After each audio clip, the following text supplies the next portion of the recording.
नमस्कार, मैं हूं रविंद्र जैन और आप देखना शुरू कर चुके हैं सबकी खबर। मध्य प्रदेश में अब राजनीतिक तौर पे देखा जाए तो पूरा माहौल बदला हुआ है।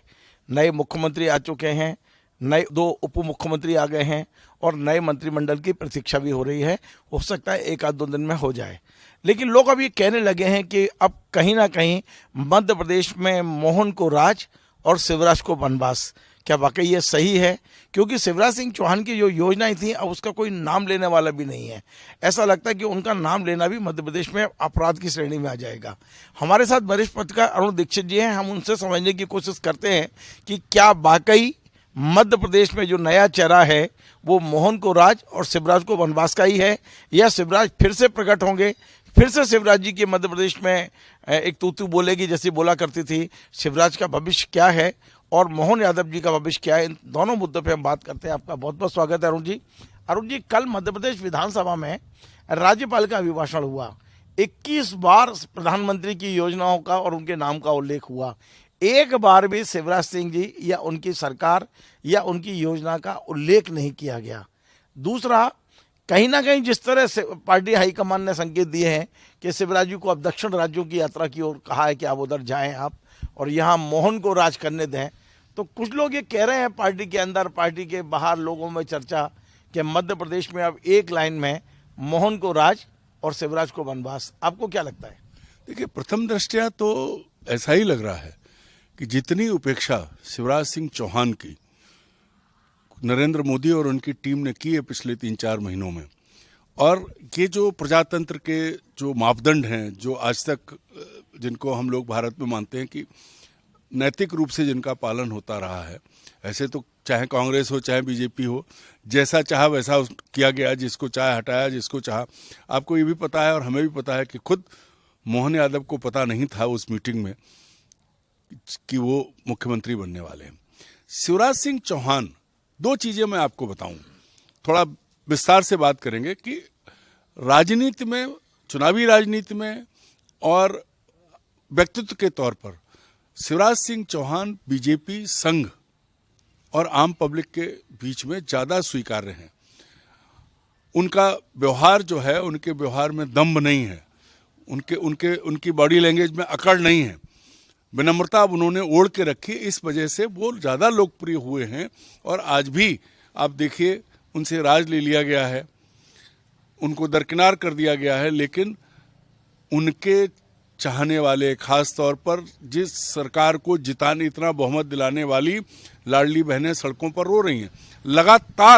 लगातार रील्स आ रहे हैं, लगातार सोशल मीडिया में चल रहा है। शिवराज सिंह ने एक बार भी ये नहीं कहा, हालांकि पहले कहा था कि मैं अपने लिए नहीं मांगूंगा, लेकिन जिस तरह से उनको किनारे किया गया है, जिस तरह से उनको धक्का मारा गया है, वो मुझे लगता है कि इस देश का जो सामाजिक ताना बाना है, जो व्यवस्थाएं हैं उनके ठीक उनके साथ दोषी कौन है? वो तो बहुत दिनों से संकेत दे रहे थे शिवराज जी को। जब शिवराज जी उनकी अपेक्षा, उनके अनुसार नहीं चलेंगे तो उनके पास इसके अलावा चारा क्या है? नहीं, देखिए, दोषी की बात नहीं है। अगर प्रजातंत्र है तो ना तो अब या तो फिर आप मान लीजिए कि मेरी जागीर है, अभी जो आप गांधी परिवार पर आप पूरा प्रजातंत्र नहीं है, ये भारतीय जनता पार्टी है और वो भी नई तरह की भारतीय जनता पार्टी है जिसमें नेता खत्म हो गए, केवल कार्यकर्ता रहना पड़ेगा आपको। नहीं, कार्यकर्ता भी कौन रख रहा है? 2 नेता रख रहे हैं, वही 2 नेता हैं, बाकी सबको कार्यकर्ता उन्होंने कर दिया।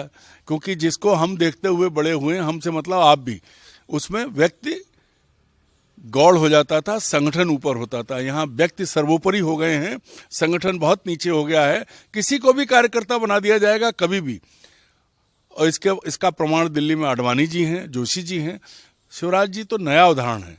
सबसे बड़ी चीज ये है कि जब आपको उन्हें हटाना है सब ठीक है, पर ये कैसी सरकार और कैसी व्यवस्था है कि राज्यपाल मोहन यादव को शपथ ग्रहण किए हुए अभी 1 सप्ताह हुआ है।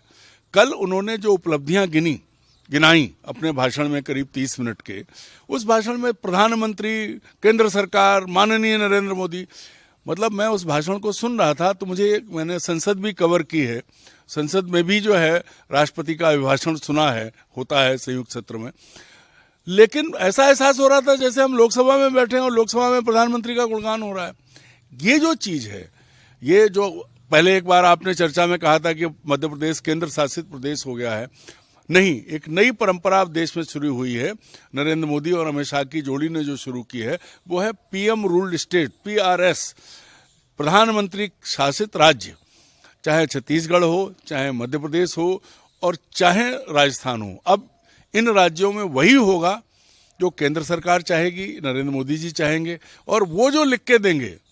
मुझे तो ऐसा लगता है क्योंकि एक हफ्ते में सरकार ने 2-3 आदेश निकाले हैं, इसके आगे कुछ नहीं किया है। उस सरकार की उपलब्धि गवर्नर साहब ने गिनाई, पढ़ के सुनाई, 28 पन्ने का उनका भाषण था। तो मुझे लगता है कि ये भी दिल्ली से ड्राफ्ट होके आया था। जैसा चुनाव के दौरान बीजेपी कार्यालय में हर व्यवस्था के लिए निर्देश दिल्ली से आते थे, अब कल के भाषण से ये संकेत मिलता है कि जो कुछ हो रहा है वो दिल्ली से। तो ऐसे में मोहन यादव जी जो हैं वो मोहन राज नहीं होगा, खड़ाऊ राज होगा। मोहन उसके रखवाले होंगे, उनके भरत होंगे। अब भरत होंगे कि नहीं होंगे, क्योंकि भरत तो बड़ा ऊंचा चरित्र था। भरत हो पाना बड़ा मुश्किल है। भरत जैसा दूसरा उदाहरण नहीं है कि उनके पास तो सत्ता थी, पिता ने वरदान के स्वरूप में उनकी माँ को उन्हें सत्ता दी थी और वो जैसा हुआ। भरत ने तो सत्ता ठुकराई थी, लेकिन ये सत्ता के सेवक बनके, जैसे पहले जागीरदार होते थे दिल्ली के बादशाहों के, ठीक उसी तरह ये काम करेंगे। और अभी भी दिख भी वही रहा है, जो पहला एजेंडा चला है वो वही चल रहा है। एक बहुत महत्वपूर्ण सवाल यह है कि हमने देखा कि पहले शिवराज जी कह रहे थे कि मैं दिल्ली नहीं जाऊंगा, और वो मध्य प्रदेश में उनकी जो गतिविधियां थी ना, उससे लेके दिल्ली कहीं ना कहीं असहज था। फिर फ़ोन करके उनको दिल्ली बुलाया गया, समझाया गया कि आपको दक्षिण की तरफ जाना है, लेकिन दक्षिण की तरफ जाने के बजाय वो गए हैं अमरकंटक, और अमरकंटक वो चाहते तो ट्रेन से जा सकते थे, आसान है जाना, लेकिन वो बाई रोड घूमते हुए गए हैं। आप सोचिए, हर 20-30 किलोमीटर पर उन्होंने अपना स्वागत भी करवाया है, जैसा लोगों में रहता है कि अभी अभी हटे हैं पद से, स्वागत हुआ है। वही महिलाएं रोना पीटना, हमने कल इतने वीडियो देखे हैं, कल रास्ते भर यहाँ से जबलपुर और भोपाल के पूरे रास्ते में अब्दुल्लागंज और ये सारा के सारा। तो आपको नहीं लगता कि शिवराज जी एक तरह से केंद्रीय नेतृत्व को कहीं ना कहीं चुनौती दे रहे हैं? नहीं, इसको आप देखिए, शिवराज सिंह चौहान 65 साल के करीब उनकी उम्र है, 50 साल से राजनीति में है। उन्हें भी आता है राजनीति करना, सिर्फ नरेंद्र मोदी और अमित शाह को नहीं आता, उन्हें भी आता है। और वो जो उन्होंने कहा था फिनिक्स पक्षी की तरह, तो मेरा तो ये मानना है कि शिवराज सिंह चौहान मुख्यमंत्री की कुर्सी से उतरकर अब जो जनता के बीच सीधे जा रहे हैं, और वो दक्षिण गए। भाई अगर ऐसे देखो तो भगवान राम पहले दक्षिण तक गए, घूमते घूमते लंका तक गए और लौट के आके उन्होंने राज किया। तो उनका भी अमरकंटक से ही था, आज अमरकंटक में है शिवराज। वही कह रहा हूं कि भाई फिनिक्स बनने की बात जो उन्होंने कही तो सोच समझ के कही होगी, लेकिन कोई भी नेता अपनी राजनीति नहीं छोड़ता है। शिवराज ने संन्यास नहीं लिया है और वो कर रहे हैं। बहुत सोशल मीडिया पे हजारों रील्स हैं पिछले 10-12 दिन की, जब से वो कुर्सी से उतरे हैं, हर तरह की रील्स हैं। आपने देखी, मैं तो रोज देख रहा हूं। इसका ये मतलब है कि शिवराज सिंह चौहान और धीरे धीरे उस रास्ते को की ओर बढ़ रहे हैं कि कल अगर बदलाव होता है, संघ और बीजेपी को नरेंद्र मोदी का विकल्प चुनना होता है, तो पहला विकल्प शिवराज सिंह चौहान ही होंगे। क्योंकि पार्टी में अब जो नेतृत्व छत्रप दिल्ली में बैठे हैं, उनके साथ जो हुआ है, चाहे वो गडकरी हो, चाहे वो राजनाथ सिंह हो, क्योंकि जिस दिन मोदी की तुलना 2014 में लालकृष्ण आडवाणी ने शिवराज सिंह को उनके साथ खड़ा किया था, तब उन्होंने और नाम भी लिए थे। अब अगर बात आएगी, क्योंकि जिस तरह की चीजें जो कुछ हो रहा है, भाई ऐसा तो है नहीं कि जीवन भर या इसके अलावा कुछ नहीं होगा, देश खत्म हो जाएगा, मोदी जी के साथ व्यवस्था बदल जाएगी। मोदी जी के बाद भी बीजेपी रहेगी, नेता भी रहेंगे, देश भी रहेगा, बदलाव होगा। तो मुझे लगता है कि अब शिवराज सिंह चौहान ने जो फिनिक्स की बात कही थी कि अब वो फिनिक्स की तरफ बढ़ रहे हैं और फिर लौटेंगे। अगले 5 साल बाद अगर केंद्र में जो 4 महीने बाद चुनाव होंगे, फिर बदलाव की जरूरत पड़ी, तो नरेंद्र मोदी तो 78 साल पे होंगे और शिवराज सिंह चौहान 70 साल पे होंगे। बड़ा फर्क है। तो आपको ये लगता है कि शिवराज सिंह चौहान को सिर्फ और सिर्फ मौके की तलाश है? हाँ, और उसीलिए वो मैदान में उतरे हैं। तो शिवराज सिंह चौहान एक बड़े विकल्प के रूप में अपने आप को तैयार कर रहे हैं। देखिए, सबके प्रिय हैं वो। पूरे मध्य प्रदेश में और देश में संघ की जितनी मदद शिवराज सिंह चौहान ने 18 साल के शासन में की है, उतनी किसी ने नहीं की है। यदि कोई शिवराज सिंह को कमजोर समझ रहा है तो गलती कर रहा है। शिवराज सिंह आने वाले भारत का भविष्य भी हो सकते हैं। कुछ भी हो सकता है, कुछ भी हो सकता है। क्यों बड़ी बड़ी बड़ी घोषणा कर रहे हैं आप शिवराज जी को लेके? मैं कह रहा हूं ना, कुछ भी हो सकता है, क्योंकि वो जिस गति से उन्होंने कन्फ्रंट नहीं किया, उन्होंने मुकाबला करने की बात नहीं की है। उन्होंने मोहन को भी आशीर्वाद दिया विधानसभा में, वो मुख्यमंत्री आशीर्वाद नहीं दिया, उससे अपना नेता माना है मोहन यादव जी। तो आशीर्वाद मतलब ये भी है कि अगर आपने मान लिया ये हमारे नेता हैं, अब बड़ा आदमी अगर बड़ा अपने छोटे को नेता मान रहा है, उम्र में भी 7 साल बड़े हैं उनसे, तो इसका मतलब वही है कि हमारे नेता हैं। अब अंदर दिल में घुस के भावनाएं देखने की मशीन तो अभी तक ऐसी आई नहीं है। अगर ऐसी आई होती तो देश 10 साल पहले सतर्क हो जाता है कि मन में क्या है और सामने क्या है। आप जानते हैं दिल्ली में बैठे हुए जो नरेंद्र मोदी जी हैं या अमित शाह जी हैं, वो अपना विकल्प कभी पैदा नहीं होने देंगे और विकल्प को कुचलना उनको आता है। यदि आपने आज कह दिया या उनके दिमाग में ये बात आ गई कि हमारा विकल्प शिवराज है, तो फिर शिवराज का क्या होगा? देखिए, इस देश में कंस और कृष्ण का भी उदाहरण है। उसको आकाशवाणी के जरिए कहा गया था कि इस बहन की तुम वो कर रहे हो, इसी की संतान तुम्हें मारेगी, और उसने उन्हें बंद कर लिया। सारी संतानें पैदा हुई जेल में और सब उसने मार दी, लेकिन फिर भी उसे मरना पड़ा। ये हमारे देश का ही उदाहरण है। और नरेंद्र मोदी और अमित शाह तो अमरत्व को लेकर नहीं आए हैं। अमरत्व तो अब इस दुनिया में किसी के पास है नहीं। उन्होंने भी कुर्सी से जाना ही है, दुनिया से भी जाना है और कुर्सी से भी जाना है। हमें आपको सबको जाना है। ऐसी स्थिति में अगर कोई ये मान ले, भाई अगर राजा महाराजा कोई होता तो मैं और मेरे बाद मेरा बेटा, तो वो मोदी जी के साथ वो स्थिति भी नहीं है। और आज की तारीख में देश के भीतर जो पिछले दिनों संसद में हो रहा है, जानो एक और आप इतने विवादित हो चुके हैं वो कि लोग देख रहे हैं कि संसद के बाहर सांसद पड़े हुए हैं और ऐसे आदेश कि अब संसद के किसी गलियारे में नहीं जा सकते, कमरे में नहीं जा सकते, लाइब्रेरी में नहीं जा सकते। भाई सब कुछ देख लिया। एक इमरजेंसी इंदिरा गांधी ने 1975 में लगाई थी। एक इमरजेंसी के दौर से आज देश गुजर रहा है जो घोषित नहीं है, उन्हीं कानूनों की आड़ के जरिए लगाई जा रही है, जो और धीरे धीरे उस तरफ बढ़ रहे हैं।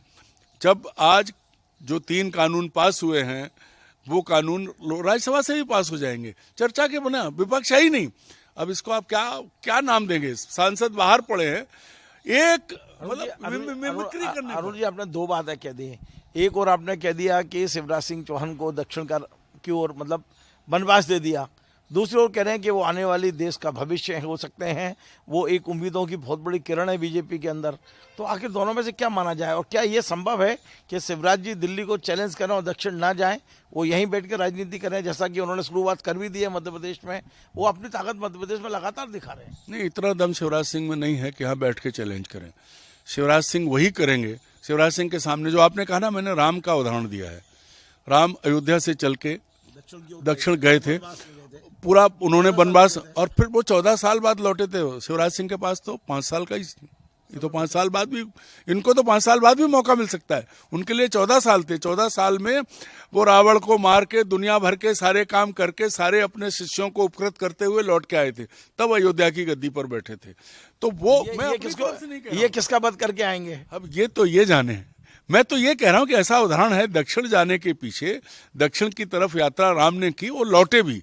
मैं उस हिसाब से कह रहा हूं, क्योंकि शिवराज सिंह चौहान ने कहा मैं फिनिक्स बच्ची, वो सीता के लिए भटके थे, ये सत्ता के लिए भटकेंगे। सा से सीता, सा से सत्ता, दोनों चीजें हैं, और कोई कारण नहीं है। अन्यथा शिवराज सिंह चौहान ये भी कह सकते थे कि मैंने इतनी बड़ी पारी खेल ली, इतना सब कुछ हासिल कर लिया, अब मैं कभी कोई पद नहीं लूंगा, सिर्फ कार्यकर्ता रहूंगा। ये उन्होंने नहीं कहा। आप चाहते हो कि वो संन्यास की घोषणा कर दे? नहीं, अगर उनके मन में आप सीता और सत्ता की बात नहीं होती, अगर उनके मन में ये बात नहीं रही होती, तो वो ये कह सकते थे कि नहीं, अब हो गया, अब रखी मैंने चदरिया। चलिए, बहुत बहुत धन्यवाद। तो आप थे अरुण दीक्षित जी, जिन्होंने बड़े संकेतों में बहुत बड़ी बड़ी बातें कह दी हैं। इनका कहना है कि शिवराज जी को आप कमतर नहीं आंक सकते। शिवराज जी इस समय बेशक उन्हें वनवास दिया गया है, लेकिन एक मौके की तलाश है। जिस दिन उन्हें मौका मिलेगा, आप देखिए फिर से वे एक राजनीतिक छत्तीस पर आपको उभरे हुए नजर आएंगे। शिवराज जी के बारे में उन्होंने ये भी कहा है कि यदि शिवराज जी के मन में कहीं भी सत्ता का विमोह होता तो वो कह देते कि मैंने लंबे समय तक सत्ता की है, मुझे नहीं चाहिए। लेकिन ऐसी कोई घोषणा शिवराज जी ने नहीं की है। हाँ, एक बात जरूर है कि शिवराज सिंह की योजनाओं का जिस तरह से मध्य प्रदेश में उसका नाम नहीं लिया जा रहा है, उससे वो कहीं ना कहीं बेचैन होंगे और समय आने पर वो पार्टी को इस बात के लिए विवश कर सकते हैं कि जो लाइन उन्होंने खींची है उस लाइन को आगे बढ़ाएं। वरना शिवराज जी और जो वर्तमान यहाँ मुख्यमंत्री हैं मोहन यादव, उनके बीच में कहीं ना कहीं हमें खटास दिखाई देगी यदि ऐसा नहीं हुआ तो। लेकिन अरुण जी ने आज साफ साफ कह दिया है कि शिवराज जी आने वाले भारत का भविष्य हो सकते हैं। आपको हमारा ये कार्यक्रम पसंद आए वैसे शेयर करें, लाइक करें, कमेंट करें और आपसे बार बार निवेदन है हमारे इस चैनल को सब्सक्राइब अवश्य करें। धन्यवाद।